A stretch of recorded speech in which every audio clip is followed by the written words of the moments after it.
Hey, what's up, everybody? Just coming through today to kind of give you a little bit of my testimony. I tried doing it last night and it went all right. It's like 19 minutes, but an unforeseen event took place and kind of interrupted the flow. So I live in a house with a bunch of people. I'm in a sober living environments in SLE and here in Sacramento. Anyway, the house is starting to get filled up, and we're there's more people coming in and out, going down the hallway, and my room is right by the hallway, so sometimes there's a lot of noise. But and I was banging a bowl with a fork, so am I okay? We're good. But yeah, I feel like God has been telling me to start making more content. Not just directed toward Him, but like, yeah, I'm in the middle of shooting a video. Cannot. Yeah, I just got your thing on the top of the refrigerator. See what I'm saying? Thank you. Yes, sir. Thank you. So yeah, where was I? Oh, God. Yeah, me and my friend were just talking about, it's, there's more people starting to show up here now, and it's just four of us for quite a while, so house is getting busier. It's just time to find the next step, Well, first I'm going to stay in prayer about it, but, and have God, make sure God's handprint is on it. But, yeah, so anyway, I come from a long line of addicts and alcoholics, and, when I was younger, got into music pretty heavy, got sober for my first time when I was 19, and, didn't find the Lord till age 30, and I'm going to tell you kind of how that went, but, 19, got sober for almost 4 years, got into music heavy, lived in Hollywood. We had a management deal. We're pretty well known here locally in town, and did, pretty famous as far as local Northern California artists. There was a group called The Cause I was involved with, and then that group broke up, started a band, and I actually started singing for a band called Ugly. Did really well again, or we were on our way, but obviously God had other plans, me and my guitarist, he was an alcoholic, I was an IV drug user, and I started using again, and it got pretty crazy pretty quick, had a tour bus, we're starting to tour, and I'm on the back of the bus with a needle in my arm, singing in one of the most popular bands in the city, and probably going to become a nationwide band, but that happened. So, and that was, I think, God's way of getting my attention. Like, so, so anyway, I'm bouncing in and out of relapsing, and then getting into music, doing well, relapsing, going off and doing coke, and then getting into meth, and just it was not a blur, but there was a lot going on during my 20s, and so right around 29, I went to an inpatient rehab where I met my mentor, Greg Nichols, and he was 52 at the time. I was 29, and he had the most peace and love, just the most jolly, kind-hearted man that I'd ever come across. I felt no judgment from him, just peace when I was around him. Just always, and he would tell me stories about the supernatural Christian life and like things that happen to believers, and like as far as getting visitations from Jesus himself, the Holy Spirit, like angels, and just miraculous things going on. And I used to be so fascinated by that because I was always interested in those types of subjects, like wasn't a born again believer at that point, but soon after I became one. Anyway, I would be tattooing in the bathroom at night. It was like a huge, the rehab I went to was where they took a lot of the drunks. The Sacramento Police Department would take them down to this location, and they would sober up there. So it was a large facility. It was called the Volunteers in America on North 5th Street.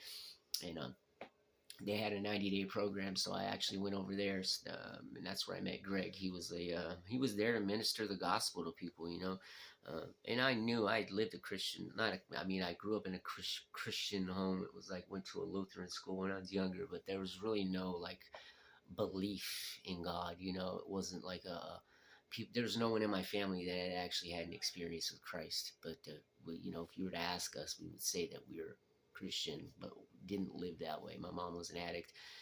My stepdad was abusive. Like, grew up with two stepsisters in South Sac, and so I'm trying to think. So yeah, anyway, so a lot had happened throughout my 20s. I got into graffiti heavy, was painting trains, doing music, just living a crazy like rock star lifestyle, just like rebellious, like F the system type thinking, and had some success in the world. In the world's eyes, I was a popular, excuse my language, fun, like successful in a lot of people's eyes, and talented and had a lot going on to a lot of people. But to me, there was something that was missing, and I would write songs about the fact that people would only approach me about music, and I wanted to be approached as a human being first, But there was this drive to my identity was caught up in what I thought would make me peaceful, what thought would bring me joy, and it just never did.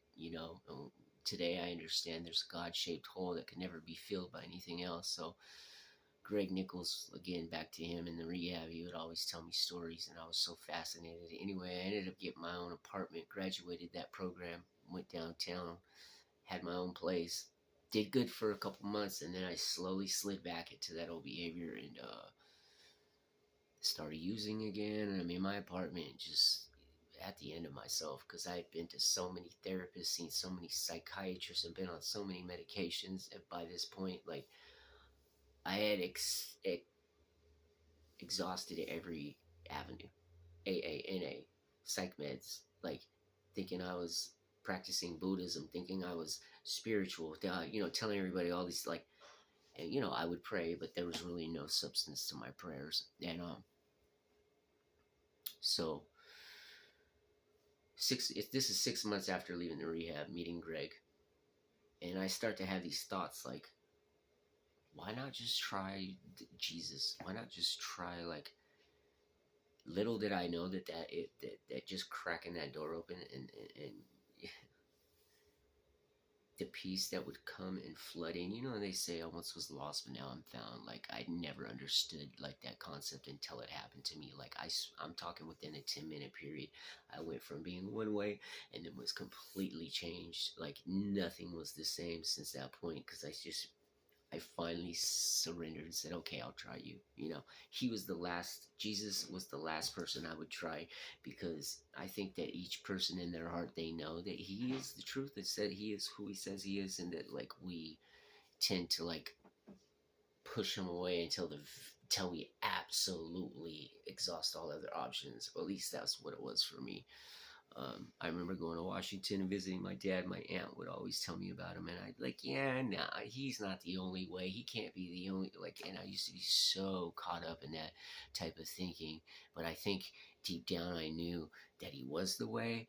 But I used to tell people that I was just going to give my heart to him on my deathbed. Because I knew from a gambler's perspective, from an odds perspective, I knew that I should put my money on him, the one that says he's the only way, the truth, the way, the truth, and the life, right? And yeah, so I knew deep down that he was the way. Just didn't want to surrender, or at least I thought that a Christian life would look like this. Just this, I thought I would have to be this square, this, like, goofy. I always thought Christians were corny, and it wasn't anything like that once I actually experienced the Holy Spirit for the first time. So, long story short, I'll wrap it up. Like, I got radically saved, radically born again, completely different person. I'm still not the same person. It's been 15 years, and I've had some struggles, had some things happen in my life to where, like, the old man comes back up, the flesh. The flesh is weak. The spirit is willing, but the flesh is weak, they say. And, I can attest to that. And, so yeah, anyway, we won't get into the whole sanctification process, but there's a process that we go through as believers, in my opinion, that God starts to clean you up over time, and it never stops. Like, we're going to be struggling with our flesh and our minds for forever, but until we leave this earth. But I think God, he does this process where he sanctifies us, and then I think there's pivotal points in our walk where we can either go the way he tells us to go, or continue to kind of fight the process. He will find somebody to do your job, to walk your call out. So I'm finally at a place where I just want to be used. I don't care what people think, because I used to be so, how do I say it, bothered by what people might think of me as a believer. So I used to keep my belief to myself. But like, I'm finally at this place where I'm done. I'm done doing that. Like, really don't care what anybody thinks anymore. I know what he's done for me, and like the actual peace that surpasses all understanding that he can bring to somebody. Like, why would I, like, I'm finally getting mature enough to where, like, I used to care too much what people thought. And my identity was so caught up in like people liking me and being this, like, whatever, this cool fucking whatever, this person that I thought I was. But who I am now is I'm trying to place all my identity in him. And that's really what's important to me today, is just making sure that that I show people the love that he puts inside me. Some days I show more than others. I'm not, and I have opinions, and I have, I judge, and I can be irritable, and I can whatever. And we all just need a touch from God. Ultimately, I believe that we're in the end times, and that things are going on this earth, that prophecies are coming true, that in Israel, that I'm hearing that things that are happening, and I'm like, oh my, we're so close. Some people, these prophets I follow, are saying we have maybe a few years left, so the time is short, and workers are few. The harvest is white or ripe, and the workers are few. So I'm trying to walk out what God has for me, because I know that if I do what He has for me, it's gonna be so much more fulfilling. It's so much better than anything I could ever come up with. So, um, yeah, just a little bit of history about who I am. I'm a artist. I like to paint, draw, do graffiti. I'm super talented in many different mediums as far as art goes, music, like writing, like I do it all. And but first and foremost, I'm a believer. I'm saved by the grace of God, and without Him, me accepting, opening that door once He was knocking, like He knocked for so long, and I would never open it. So just blessed beyond measure. And so I'm starting to try to build this channel, and kind of have it as like a, obviously my faith will be like a main part of it, but I'm also doing like tutorials. I want to do like music tutorials, writing tutorials, graffiti tutorials, like, and just stories too, interviewing people, and just telling, having people write in their stories, and you just telling amazing, mind-blowing things, like paranormal stuff, Bigfoot, all of it. Like, I'd like to be able to do all of that.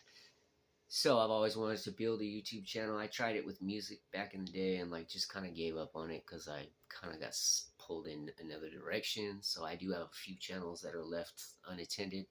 So I'm really trying to stay consistent and disciplined with this channel. And yeah, that's where I'm at. And so hopefully that gives you guys a little bit of a background as to who I am and what I represent. And everybody's welcome here. I just want to let you guys know that He loves you so much, and that it's just, I can't even put it into words. I've been an IV heroin user, IV fentanyl, methamphetamine, every drug you can imagine. And His peace that He gives me is 1,000 times stronger than anything I've ever experienced. I've been overseas, I've traveled, I've had management contracts, I've lived in Hollywood, I've done all the things that the world tells you will satisfy you. Just not true. But really, I think the whole point of, I think that we've been deceived by the powers that be into believing that we come from monkeys, and that we're spinning in on this rock 10,000 miles an hour into through space, which we might be. I don't know, but I believe that the powers that be have hidden so much of our spiritual truth, and just how what we're capable of as human beings, and just how precious and important we are. They've hidden that from us because they know that once, if we know what we're capable of, that we won't serve them and be their slaves, or and that the prince of the power of the air is controlling this whole thing. And people don't realize just how spiritual this place on earth that we live in truly is. It's I try to show people videos and give them like little pieces to digest to kind of show them like yeah, do you see that thing that happened over there? Like, so what does that mean for you as a spiritual creature, a spiritual being? And people just, some people's progress is quicker than others. Some people just don't want anything to do with it, which is, like Jesus says to wipe the dust off your sandals and go to the next house, go to the next person.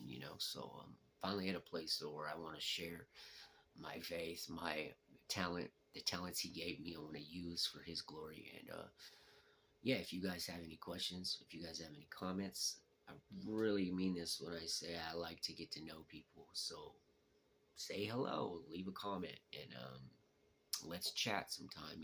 I'm totally open to it. And just, yeah, I love people.